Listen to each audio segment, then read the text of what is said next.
Perang 12 hari berakhir. Apa yang diperoleh Trump, Netanyahu, dan Khamenei? Sejak Minggu, Israel dan Iran telah bergeser dari perang yang meningkat menjadi gencatan senjata yang rapuh. Gencatan senjata tampaknya berhasil, dan apa yang disebut Presiden AS Donald Trump sebagai perang 12 hari antara Israel dan Iran tampaknya telah berakhir untuk saat ini.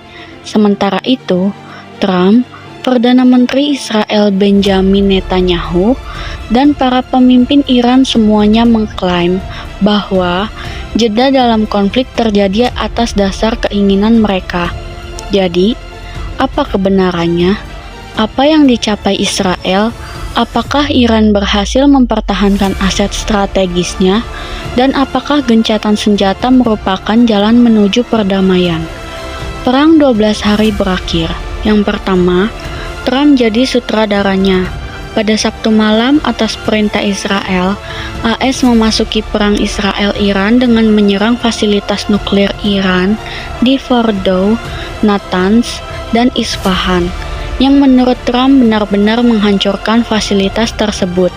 Pada hari Senin, Iran membalas dengan menembakkan rudal ke pangkalan udara AS terbesar di Timur Tengah, Al-Udeid di Qatar. Timur Tengah tampak siap menghadapi perang yang lebih luas dan lebih lama.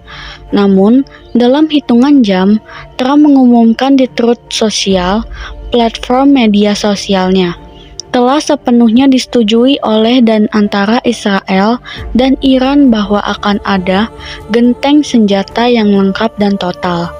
Trump menyebutnya perang 12 hari yang dapat berlangsung selama bertahun-tahun dan menghancurkan Timur Tengah. 4 jam setelah gencatan senjata seharusnya berlaku, Israel melancarkan serangan terhadap Iran sebagai balasan atas apa yang dikatakannya sebagai 2 rudal balistik yang memasuki wilayah udaranya. Diluncurkan dari Iran, keduanya dicegat. Balasan Israel menghancurkan stasiun radar di dekat Teheran. Trump sangat marah. "Saya benar-benar tidak senang Israel keluar pagi ini," katanya kepada wartawan dilansir Al Jazeera. "Kami memiliki 2 negara yang telah bertempur begitu keras dan begitu lama, sehingga mereka tidak tahu apa yang mereka lakukan." Iran mengatakan tidak menembakkan rudal tersebut. Pada pukul 11.30 GMT, gencatan senjata kembali berlaku. Trump berbicara kepada Netanyahu, "Israel tidak akan menyerang Iran.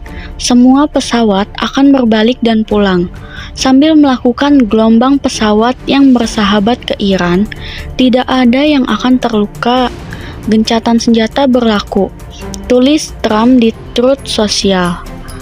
Pada tanggal 13 Juni, Israel melewati garis merah itu, mengebom instalasi permukaan pabrik pengayaan bahan bakar Natanz dan kompleks teknologi nuklir Isfahan.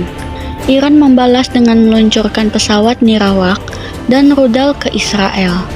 Israel sebelumnya telah menyerang instalasi nuklir di Suriah dan Irak, tetapi kini telah membuktikan bahwa mereka dapat melaksanakan misi yang rumit di tempat yang jauh lebih jauh.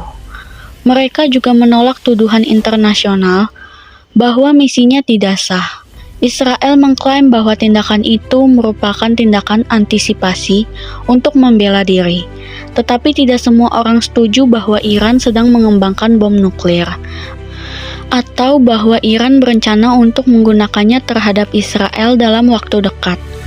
"Saya berbicara dengan para pemimpin dunia dan mereka sangat terkesan dengan tekad dan penyampaian pasukan kami," kata Netanyahu pada tanggal 18 Juni. Akhirnya Israel membuktikan bahwa mereka dapat meyakinkan AS untuk memasuki serangan terbatas di Timur Tengah yang telah dimulainya. Dalam perang-perang sebelumnya pada tahun 1967 dan 1973, AS telah memberikan dukungan material kepada Israel ketika diserang, tetapi tidak membantunya dengan keterlibatan operasional langsung. Netanyahu berterima kasih kepada Trump karena berdiri di samping kami. Operasi Rising Lion. terhadap Iran terjadi setelah konflik yang dilancarkan Israel terhadap sekutu regional Iran Houthi di Yaman, Hamas di Gaza, dan Hizbullah di Lebanon. Hamas dan Hizbullah telah melemah selama 2 tahun terakhir. Khamenei berhasil amankan uranium.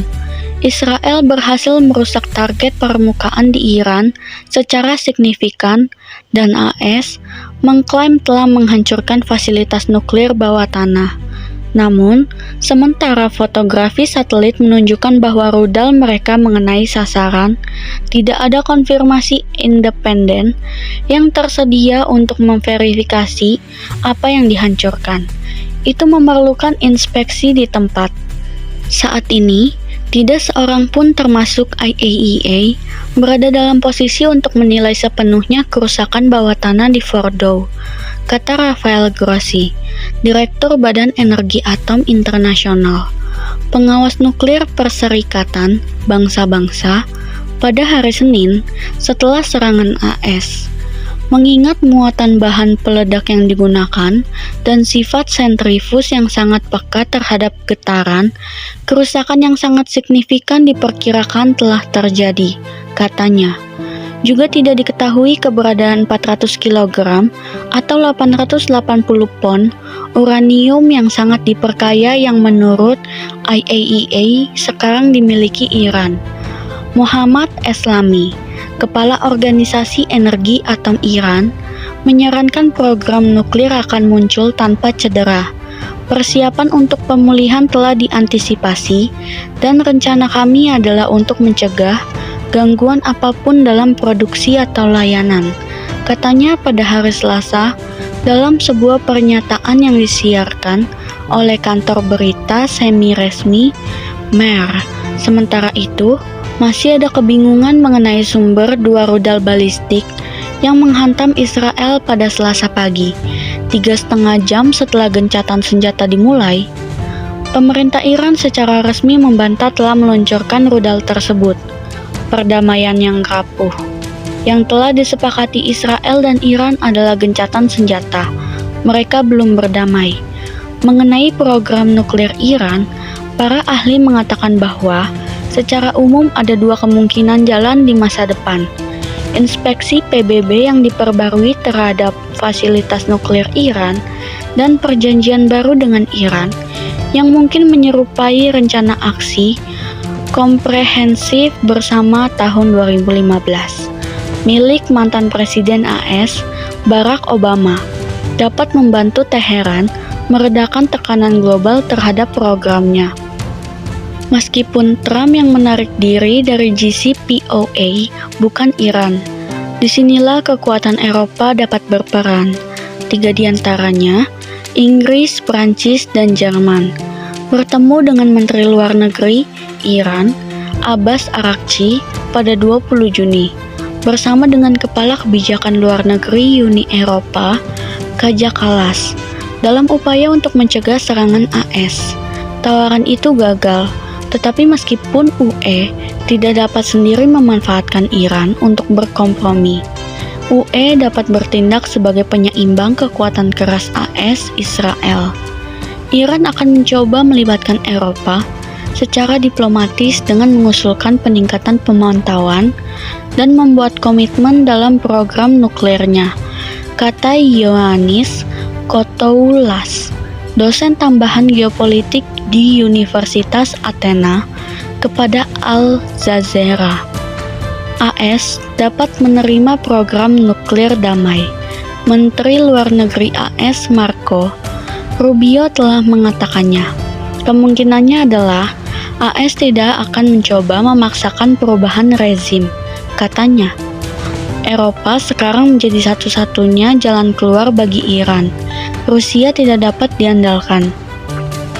Tetapi Israel sebelumnya telah mencoba menggagalkan kesepakatan nuklir antara Barat dan Iran, dan tidak mungkin menerima perjanjian baru. Dan apakah Iran akan terbuka untuk berkompromi setelah AS menarik diri dari kesepakatan nuklir sebelumnya dengan Teheran, kemudian mengubah tujuan selama pembicaraan baru-baru ini? dan akhirnya bergabung dengan Israel dalam pengeboman fasilitas nuklir Iran saat mereka seharusnya sedang merundingkan kesepakatan. Itu benar-benar tergantung pada dinamika di dalam negeri dan bagaimana setiap kemunduran diutarakan. Tetapi sudah ada seruan untuk menghentikan pengayaan uranium dari para aktivis di dalam negeri. Ali Ansari, seorang profesor sejarah Iran di Universitas Santo Andrews, mengatakan kepada Al Jazeera, sejauh ini Iran terdengar pantang menyerah dalam mengejar program nuklirnya. Pada hari Senin, Komite Keamanan Nasional Parlemen Iran menyetujui sebuah RUU yang mendorong penangguhan penuh kerjasama Teheran dengan IAEA jika disetujui dalam sesi pleno. Sementara itu, Trump menekankan pada hari Selasa di media sosial bahwa ia tidak akan membiarkan program nuklir Iran dilanjutkan. Jika ketegangan mendasar itu tetap ada, putaran serangan dan serangan balik lain yang menyebalkan di AS mungkin hanya masalah waktu. Kesimpulannya, perang 12 hari antara Israel dan Iran yang juga melibatkan Amerika Serikat di bawah kepemimpinan Donald Trump berakhir dengan gencatan senjata yang rapuh. Namun bukan perdamaian yang sejati. Masing-masing pihak Trump, Netanyahu, dan Khamenei mengklaim keberhasilan.